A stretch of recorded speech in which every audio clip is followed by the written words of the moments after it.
Welcome to Orioles on the Verge. This is Zach Spedden, joined as always by Bob Phelan and Nick Stevens. And we are going to get into part two of our interview with Danielle Allentuck and Andy Kotska of the Baltimore Banner.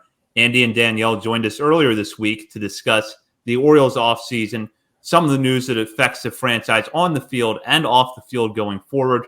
This episode is going to focus strictly on the stuff that's going to take place on the field, including some of the big battles in camp this spring.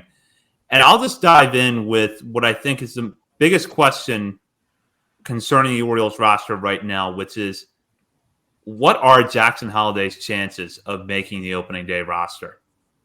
So I think differently than most people. I think he is on this team by the All-Star break. I think he's even there by June. I think that they probably will send him down to AAA for a little bit, whether it's a couple weeks, whether it's a month and a half. I think that he had very minimal experience there, and maybe he doesn't need more. Maybe the team sees that he's ready, but I think that he'll pop up later in the season, and we'll see like a Mateo or Ramon make this roster out of spring training in his place. That is the prudent answer. It's probably the correct answer. I think he's making this team out of opening day. I think he's starting at second base. Why not? He's an unusual talent. Why not have an unusual path to the majors? He's next. This kid is next level. It just talk to him and it doesn't seem like a 20-year-old. He plays the game at a very high level. I know Danielle has talked to people that saw him when he was a kid. And she knows that he's been in a clubhouse for eons. So I do think Jackson is part of this team at opening day. Maybe that's not going to happen.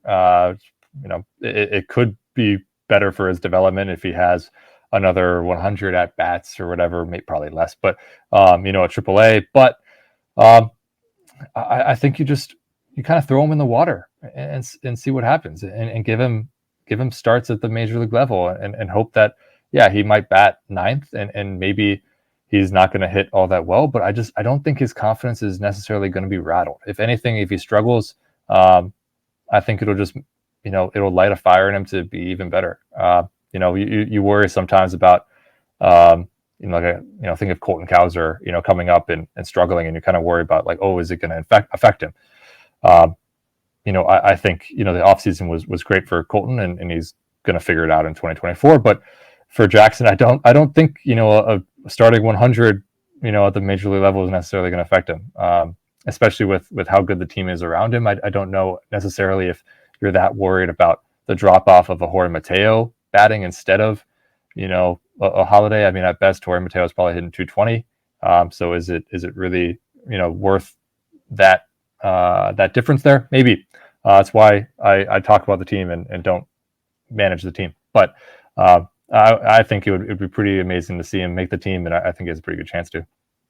It's funny, right? 3-4 years ago, before the newest agreement between the owners and the Players Association, no doubt he's not starting the year on the opening day roster, because you're going to gain that extra year of control. But now it's like, do you start him in AAA, forfeit his right to win a Rookie of the Year bonus pick, a la Gunnar Henderson, and then have the potential that he comes up, lights the world on fire anyway, wins it, and you come home with nothing, versus you forfeit the extra year of control and you try to allow him to try to get you that bonus pick? Do you think, first of all, I don't know where I'm going with this, but the Orioles schedule is seemingly very easy in the first 6 weeks. So between the bonus pick potential and the easy schedule to kind of ease him in, Danielle, am I changing your mind? No, and for one reason, and I've written this multiple times, and I've said it out loud multiple times, I don't think the Orioles are bringing him up until they are 1,000% confident that he is ready to start every day defensively and offensively, and that there is nobody who could play it better than him at that moment. I mean, they're not bringing him up to sit on the bench. They're not bringing him up to platoon with somebody. They're bringing him up when he is an everyday starting, probably second baseman on his team. So I think it has more to do with they're waiting for that exact moment, and less to do with the other outside factors. And it could be opening day. Like, I could be wrong. He could come into camp and blow everybody's socks off and prove that he's ready right now and doesn't need that extra AAA time. But I think if you just look at the way the Orioles have done with their other prospects, I just expect them to need a little bit more time there from their point of view. Totally fair. Just to jump in and play devil's advocate to the other side. I mean, last year at spring training as a 19-year-old, this man was so smooth defensively, like so smooth. I think spring training results don't mean anything. I'm sorry. I think if he blows him out of the water in spring training, why not have him on the team? So I mean, you're probably right. Mike Elias is a little bit more like, hey, let's have proven results in minor league games that matter instead of spring training games. But he impressed everybody as a 19-year-old. He's a year older. I think he will somehow shock everybody, even though the expectations are through the roof already.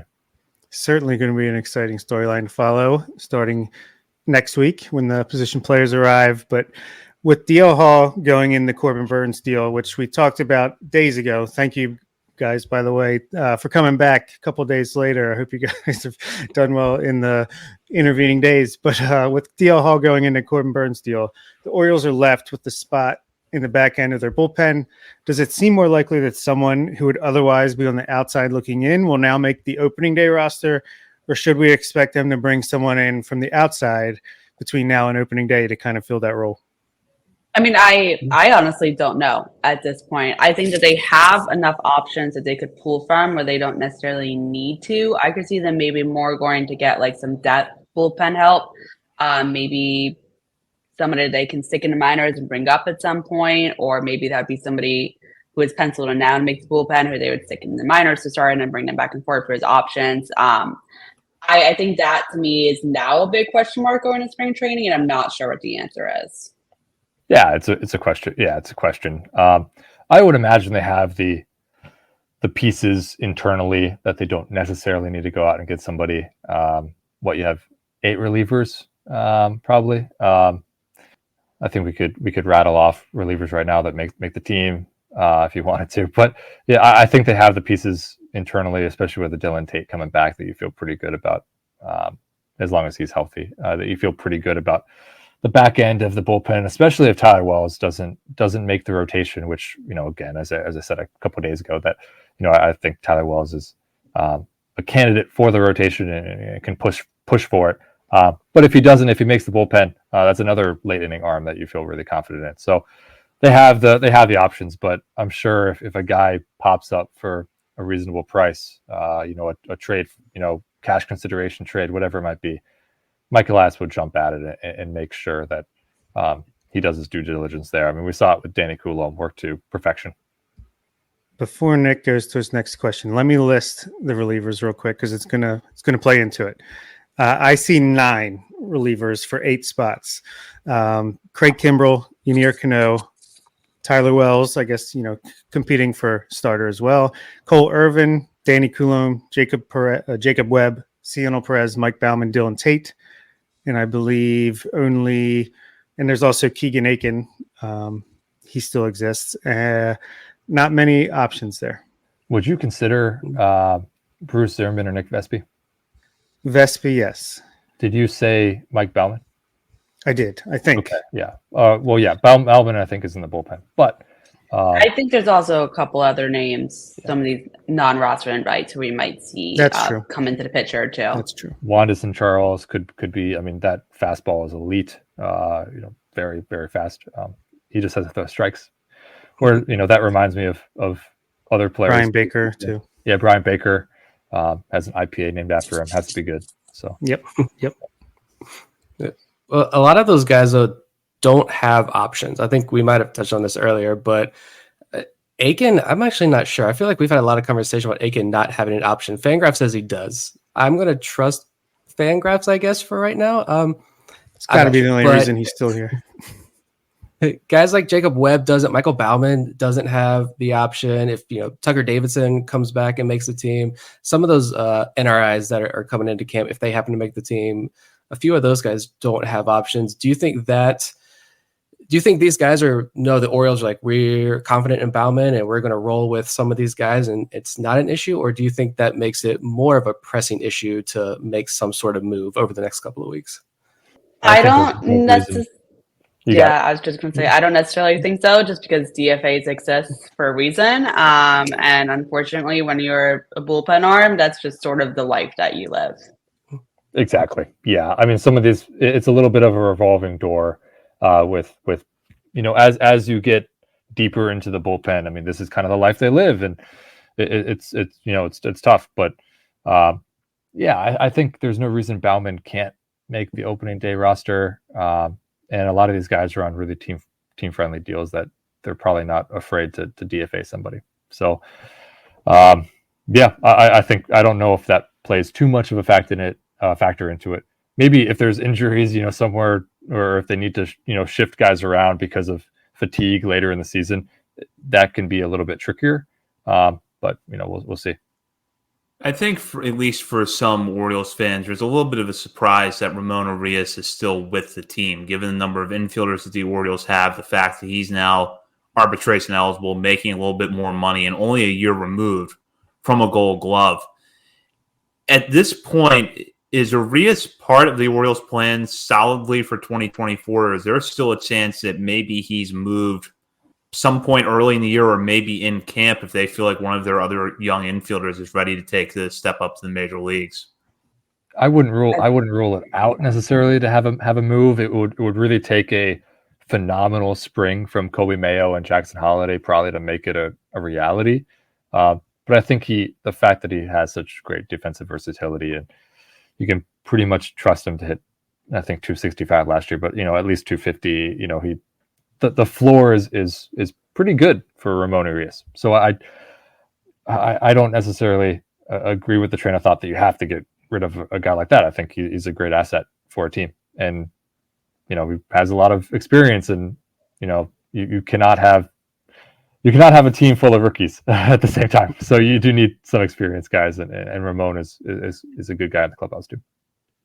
And I do think his versatility is really what will save him. Hyde has said, especially at shortstop, which I know Ramon doesn't play very often, but he can play it, that they do value your defense there more so than anywhere else. Is the reason why Mateo ended up being on the team for all of last year instead of getting options. So I think that's his saving grace, that he can play high caliber defense and also be suitable at the plate. So I think unless they really somebody forces their way through, I think even if Holiday's on a team, there's a good chance Ramon will be too.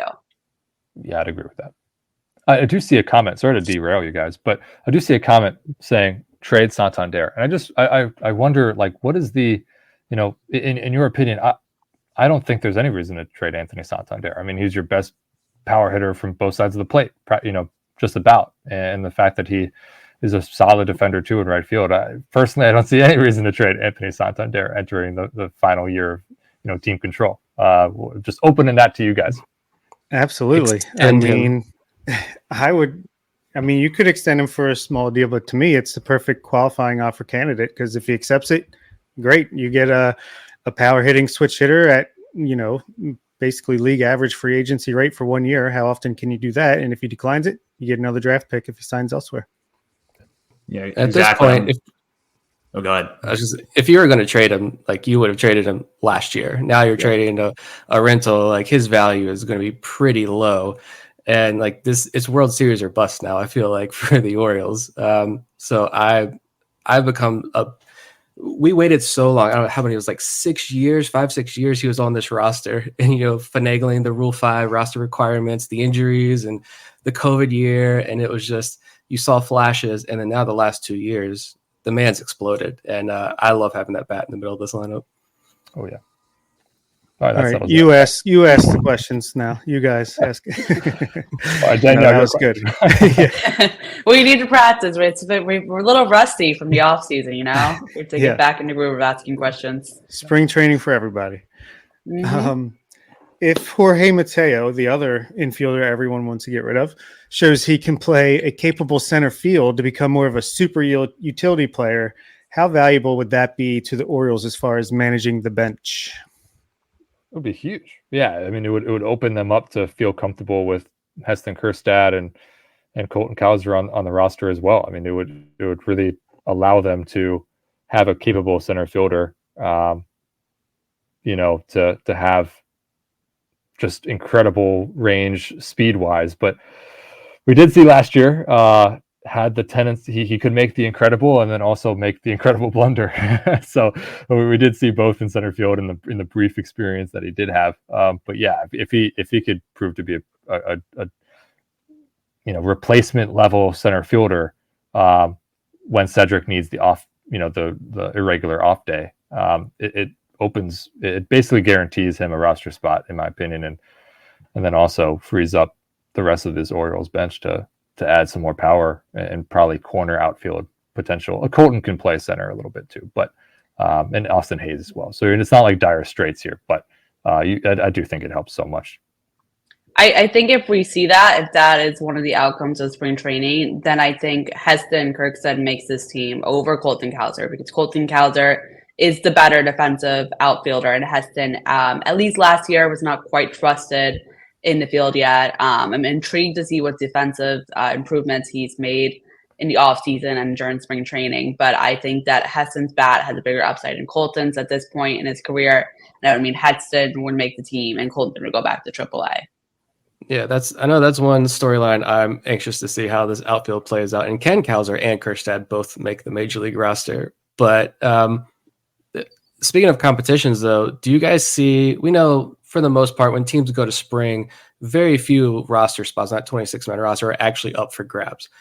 But what do you guys see as the real competitions for opening day roster coming into spring training? So, I mean, I think infield has probably 2 spots up for grabs, outfield maybe 1. I think bullpen. I think Tyler Wells is on the team. It's just a matter of where he is. And I think obviously catchers that your other starter candidates are pretty set. It's just all a matter of where they end up.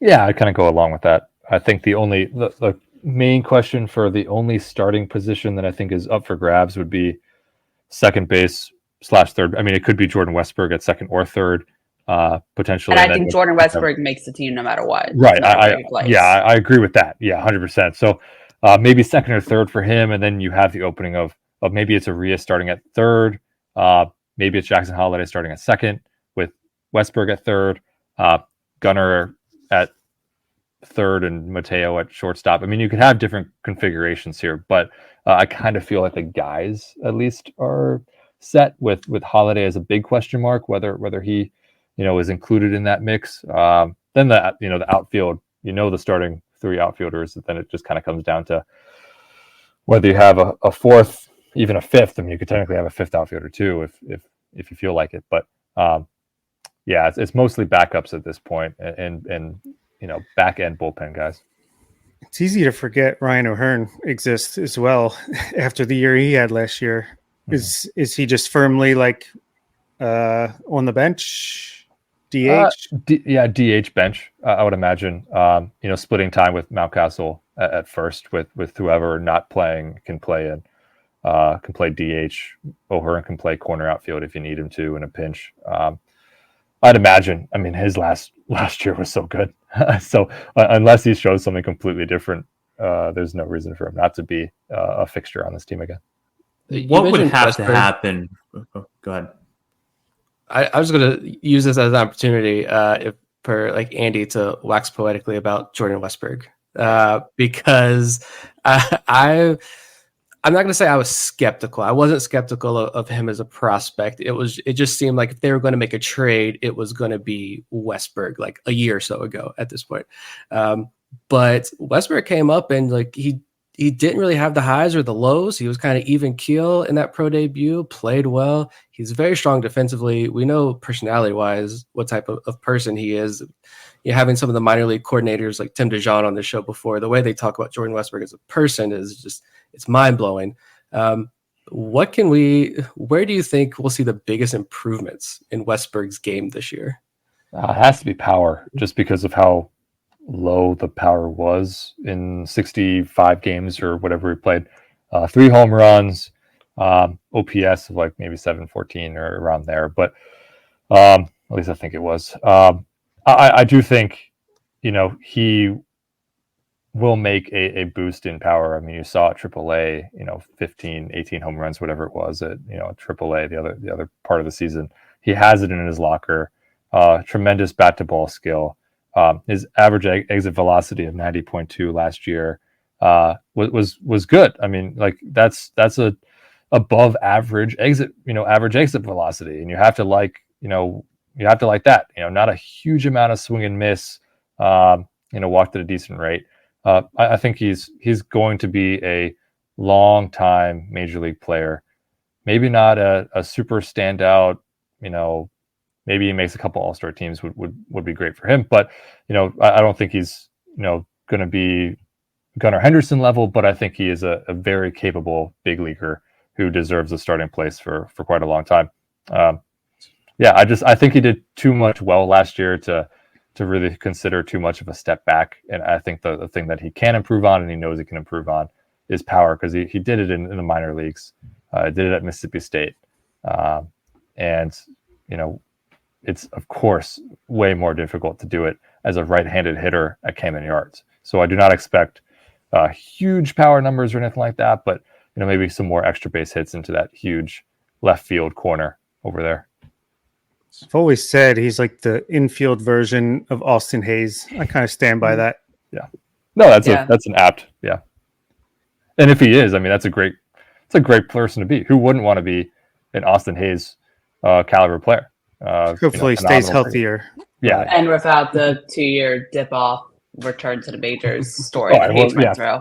Yeah, fair. Okay, we'll take back what I said. But I mean, that's Austin is a very reliable player. And so, I think you can rely on Jordan Westburg to be a bit, a major leaguer this year that starts 120 games probably for the O's, maybe a little bit more. Who knows? I think he, can definitely be a big part of this team. We've talked a lot about how crowded this infield mix is coming into camp, and while at least on paper it kind of looks like a long shot for either of these guys to make the opening day roster, is there any chance that Connor Norby or Kobe Mayo pull off a surprise and end up on the opening day roster? I would say Kobe Mayo probably over Nerby. I think it'd be really hard for him to make the opening day roster. I don't think that it's out of the question. I just think with how much depth they have in his infield, I think he would probably need an injury at this point, or just like an amazing, spectacular spring training where he gives him absolutely no reason to say no to him. But I do think we'll see him this year. I think we'll see him, midway through. He'll be a call up maybe June, July.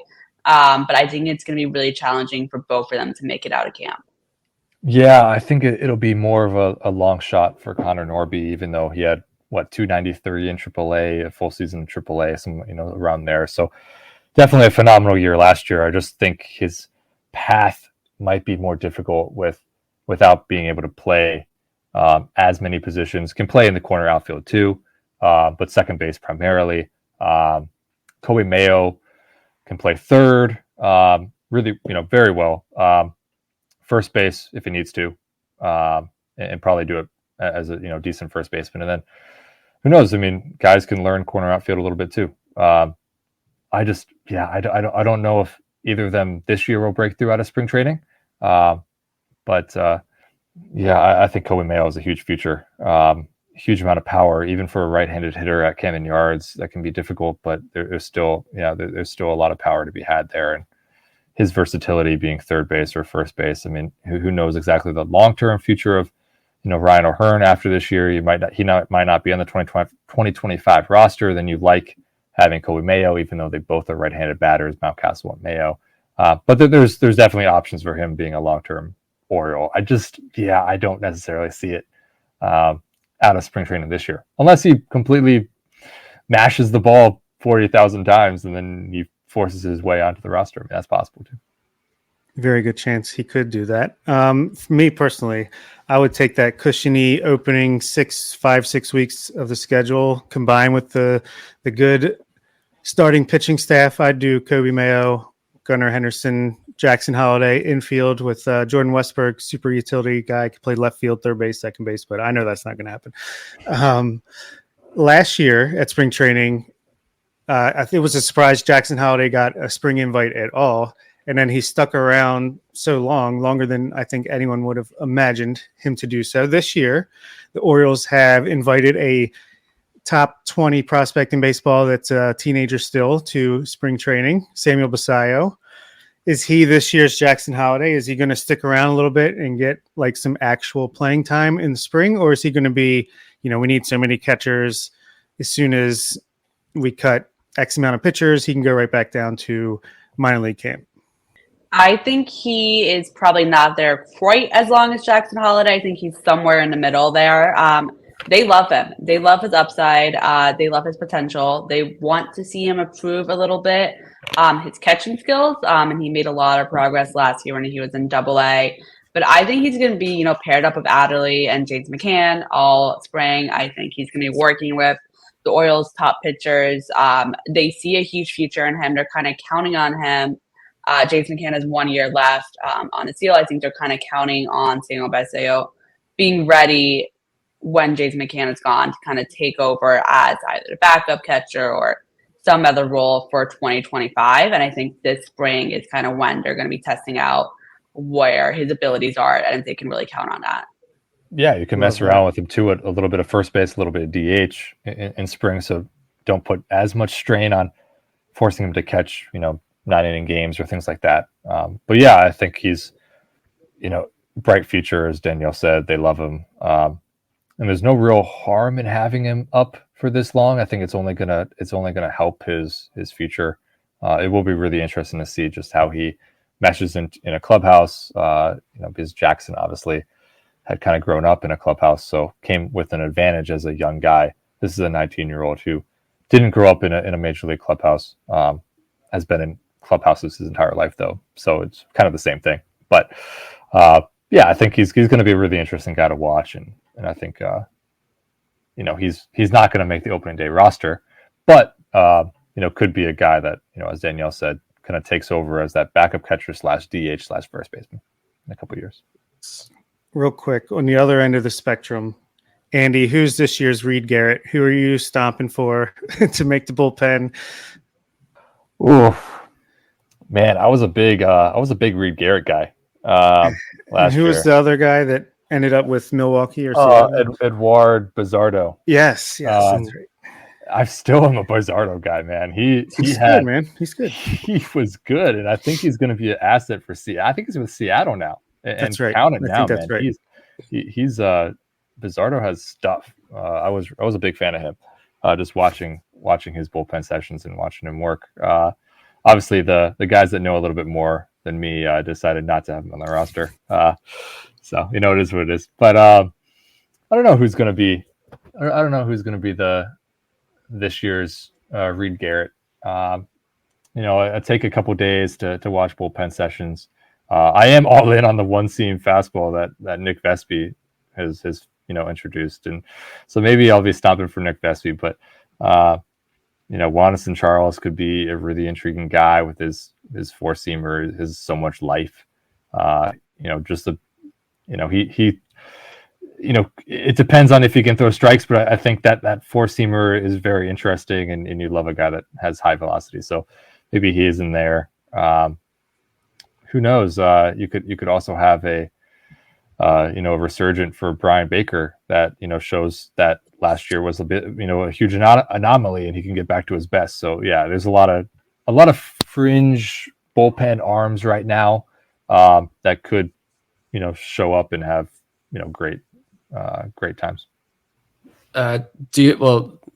Comment there, thoughts on Ronald Guzman. I guess that could kind of lead to Danielle, if looking at the NRI list, or maybe some under the radar names, is there anybody that stands out to you as intriguing that you're anxious to get eyes on this spring and talk to this spring? I mean, Andy's brought him up a couple times, but I'm really interested in talking with Charles this year. He has kind of been an under the wire guy. To me, he could be kind of the next Cano, kind of the guy who comes out of nowhere and has a standout year if they can just kind of get him under control a little bit. I personally, I mean, this is my first spring training with Orioles. I've been in Colorado for a couple of years. So I'm really excited to see these prospects in person because most of them I've never met. I've never watched play. And then I don't think I've kind of, I've heard so much about them from talking to coaching staff and other people in the organization. But I'm really intrigued to see what they look like in person and the improvements that they've made from last year. And Ronald Guzman, just to quick jump on that comment, a very fascinating guy. Former first baseman, now throws 98 plus. Why not? Maybe he can hit some dingers too and become the next Shohei Ohtani.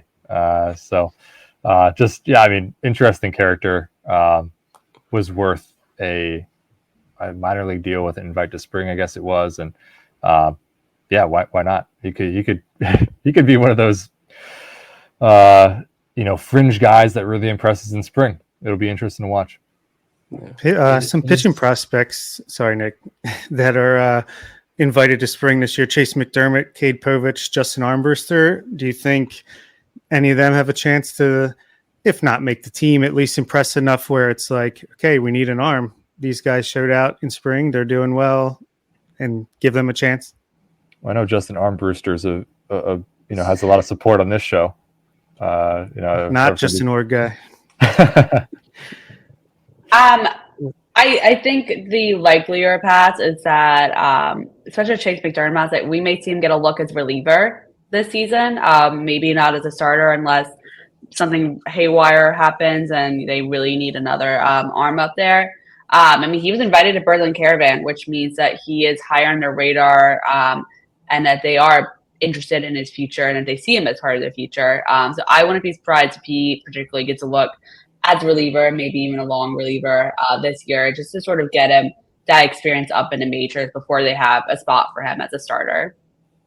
I just had one more quick question before we wrap up. We had some patrons that wanted to ask some quick questions as well. But Adley, just out of personal curiosity, only 18 players in baseball had more plate appearances than Adley did last year. And I think if you look at just catchers, only 2 had more than 600 plate appearances, and third on the list is 100 something fewer than Adley. Do you guys think that we see him take more days off this upcoming year and for what is hopefully a deep playoff run? Or you guys are there in the clubhouse talking with him. Is that who he is? He's that guy that's going to go out there for 600 plus plate appearances every year for the next couple of years. Look, Adley sees DHing as a day off. So I wanted to, the number may go down a little bit, but I wouldn't be surprised if it stays the same. All right. So to wrap up, we had Tony. Where'd he go? Tony in the Patreon group. Shout out, Tony. He wanted to ask you both, what are some under the radar storylines to watch this spring? We might have touched on this a little bit, but any other storylines that we didn't touch on that you are personally interested in following up on as players start arriving here in the next couple of days? Yeah, Cade Povich and Chase McDermott. I'm interested just to see, what they kind of look like and whether they could, mess around for, a look as a fifth starter. I think it's a super long shot, whether, for a rotation spot. But I'm very interested to see if they can develop into a pretty reliable major league arm. And it's not a make or break spring for either of them. They can spend more time in the minors. It's not going to be a huge hindrance on any development. Probably will help them, honestly, spending a lot more time as a starter in the minors rather than being a bullpen guy in the major league level. But it could be interesting to see if one of them is one of those dark horse long guys out of the bullpen. I am intrigued to learn more about Drew French, the new pitching coach. I think to me, a pitching coach is a very important part of his team. He's never been a major league pitching coach, but he has a deep history of Elias and some of these other staff members. We don't really know much about him yet, and I'm intrigued to hear about him, hear how his coaching style differs. Any coaching profiles you guys want to throw out there? I am all about that. So, story ideas for the spring. We got you. Personally, I'm looking forward to David Rubenstein's press conference when that's officially announced. But from Yoni in our Patreon group, who has the better season, Danny Coulomb Coulomb, or Cionel Perez. And I guess Andy's answer is Nick Vespi. So, Danielle? Good question. I think Danny Coulomb is the safer answer, but I would not be surprised if we saw Cionel take a step forward this year. So that's kind of a wishy-washy answer because I didn't fully answer it, but that's kind of where I'm at right now. You answered for me. Oh, okay. But Danny Coulomb of that question. I think Danny Coulomb has the better year. I'll leave it there. I do like that someone on Twitter, sorry for not remembering who it was, tweeted out that Perez's improvements in the second half had to do with moving from a 4-seamer to a 2-seamer, more of a sinker. So be interesting to see if that continues. Well, Andy, Danielle, thank you both so much for your insight. You and your colleagues at the Banner do really excellent work covering the team. And it's a little bit of everything over at the Banner right now. You've got the live chats that you run sometimes during the week. You've also got the articles. You've also got The Point, which is a sports newsletter that goes out a few times a week. So can you tell our listeners what's to expect spring training coverage-wise over at the Banner? Everything. More the same, yeah. We have big plans. We have probably the largest team, I believe, coming down to cover spring training this year. Paul Mancana, our social media manager, will be there. We have a photographer there. Andy and I are both here basically the whole time. John Mioli will be here. Our columnist Kyle Goon will be here. So we plan on covering everything and anything related to the Orioles. Yeah, expect deep dives in features from Danielle and I. There's going to be analysis from the entire group. John Mioli knows minor league baseball prospects like nobody's business. Except for you guys, of course. Expect, now's a great time to subscribe because you get 6 months for $1 and then you get right to postseason and then you can pay us more money to continue subscribing for postseason. Truly the best coverage. So if you're not signed up, definitely do it. You guys are the best. Thanks for joining us. Thanks, guys. Thank you. That does it for this episode of Orioles on the Verge. We will be back next week. In the meantime, you can check us out on Facebook, X, Instagram, Threads, and TikTok. We're also over at Substack, oriolesontheverge.substack.com, and you can become a member of our Patreon community where we are continuing our top 50 prospects countdown. You don't want to miss that. For Bob Phelan and Nick Stevens, this is Zach Spedden. You've been listening to Orioles on the Verge, part of the Believe Podcast Network.